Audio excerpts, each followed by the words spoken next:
Hello friends, welcome again. How to learn spoken English में आप सभी दोस्तों का एक बार फिर स्वागत। दोस्तों बता दूं, वीडियो दो सेक्शंस पर आधारित है, पहले अंग्रेज़ी फिर हिंदी टू इंग्लिश।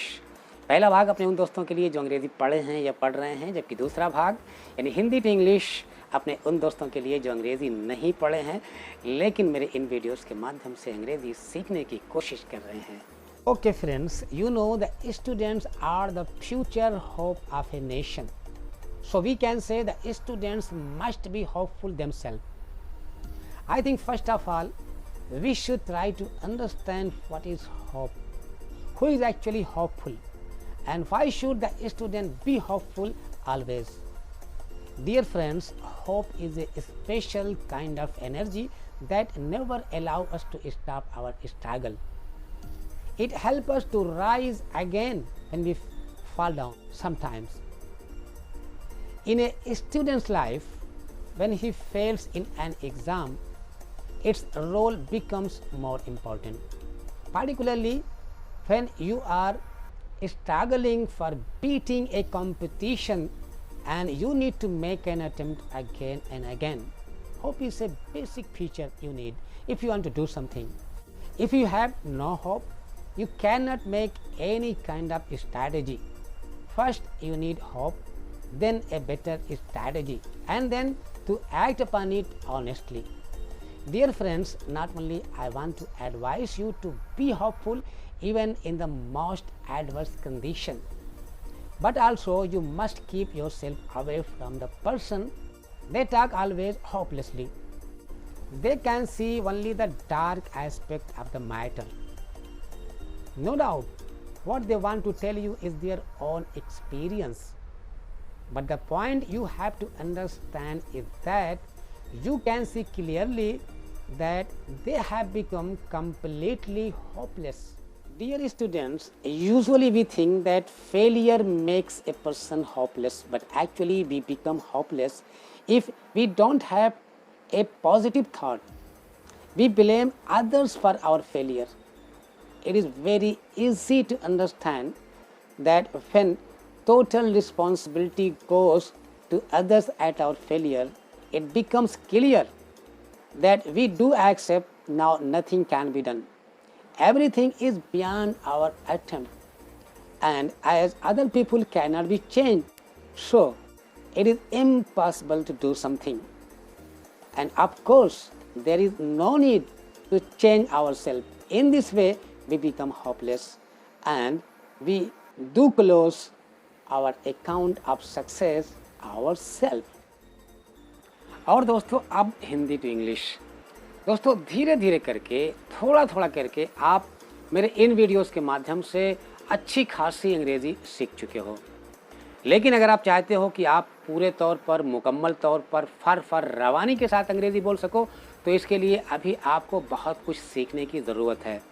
दोस्तों जब हम हिंदी भाषा में बात करते हैं 10 से लेकर 15 मिनट तक, तो हमें इस बात का एहसास ही नहीं रहता कि हमने कितने अलग अलग मेथड का इस्तेमाल किया, क्योंकि हमारी ये फर्स्ट लैंग्वेज है, हम इसको बचपन से बोल रहे हैं, इसलिए हमें इस बात का एहसास नहीं रहता। लेकिन जब हम अंग्रेज़ी बोलने जा रहे हैं, जब हम अंग्रेज़ी सीख रहे हैं, तो हमें इन अलग अलग मेथड को सीखना पड़ेगा।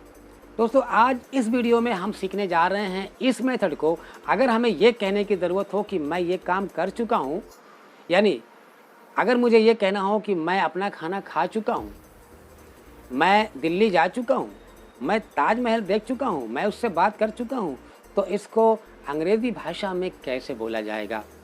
दोस्तों इसके लिए मैं आपको बताना चाहता हूँ कि जब आपको ये बोलना हो कि मैं ये काम कर चुका हूँ, यानी किसी काम के मुकम्मल होने की, कंप्लीट होने की बात आपको करना है, मैं ये कर चुका हूँ, तुम ये कर चुके हो, इससे मतलब नहीं है, तो आप इन दो शब्दों के बगैर इस सेंटेंस को बोल ही नहीं सकते। Number 1 have, number 2 has.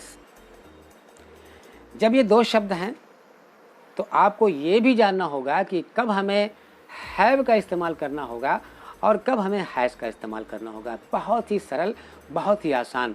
मैं आपको बताना चाहता हूँ कि जब मैं अपने बारे में बात करूँ, सामने वाले के बारे में बात करूँ, या मैं एक से ज़्यादा लोगों के बारे में ये बताना चाहूँ कि ये अपना काम कर चुके हैं, तब मैं हैव का इस्तेमाल करूँगा। और अगर मैं एक व्यक्ति के बारे में बात करूं, वो अपना काम कर चुका है, वो अपना काम कर चुकी है, राजा अपना काम कर चुका है, राजू अपना काम कर चुका है, राज अपना काम कर चुका है, तो मैं हैज़ का इस्तेमाल करूँगा। लेकिन अगर मैं राजू, राजा और राज को इकट्ठा बताना चाहता हूँ कि राजू, राजा एंड राज अपना काम कर चुके हैं, तब मैं हैव का इस्तेमाल करूँगा। जब मैं इन लोगों के काम को एक साथ बताना चाहूँगा तब।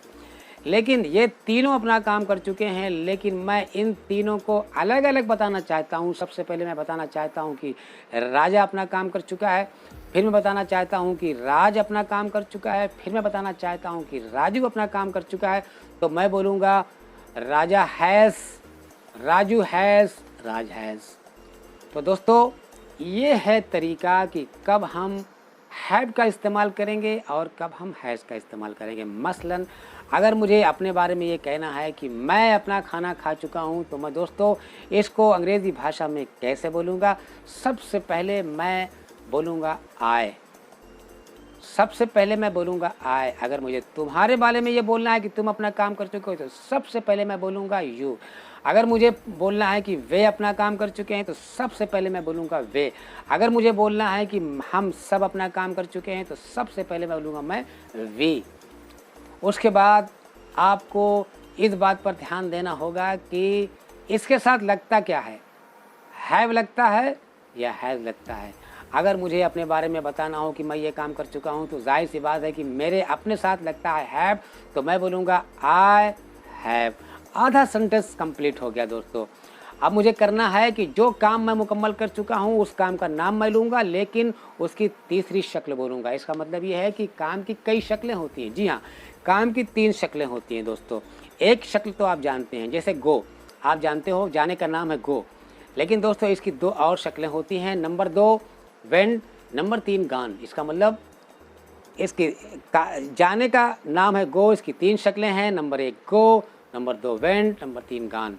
तो दोस्तों थोड़ी सी जिम्मेदारी मैं आपको देना चाहता हूँ। आपको मैं ये कहना चाहता हूँ कि जो ये काम के नाम हैं, इनकी 3-3 शक्लें हैं, इनके 3-3 रूप हैं, इनको आप प्लीज़ याद कर लें। आपको घबराने की ज़रूरत नहीं है, आपको डरने की ज़रूरत नहीं है। सबसे पहले आप उनको याद कर लें जो आप अपने घर में जो काम करते हैं। 2-4 काम आप जब अपने दोस्तों के साथ बैठते हैं, 2-4 काम जब आप अपनी दुकान पे जाते हैं या अपने काम पे जाते हैं, बस यहीं से आप अपनी शुरुआत करें। इन काम के नामों को आप जान लें और इनकी तीनों शक्लों को जान लें। तो आपको क्या करना है दोस्तों, अगर आपको अपने बारे में बोलना है, जैसे मुझे अपने बारे में बोलना है कि मैंने अपना खाना खा लिया है, तो मुझे क्या करना होगा दोस्तों? सबसे पहले बोलूँगा मैं आई, उसके बाद हैव, क्योंकि मुझे मालूम है कि आई के साथ हैव का इस्तेमाल होगा। तो दोस्तों आई हैव, और उसके बाद खाने का नाम है दोस्तों ईट, एट, ईटन। तो मुझे 1 और 2 से कोई मतलब नहीं, मुझे खाने का जो नाम है, उसकी जो तीसरी शक्ल है, उसका जो तीसरा रूप है, मुझे वो जानना है, मुझे वो याद करना है, मुझे वो यूज़ करना है। तो मुझे यहाँ पर क्या करना है दोस्तों? I have eaten my food. मैं अपना खाना खा चुका हूँ। अगर मुझे यही चीज़ तुम्हारे बारे में कहना हो दोस्तों, तो मैं बोलूँगा you have eaten your food.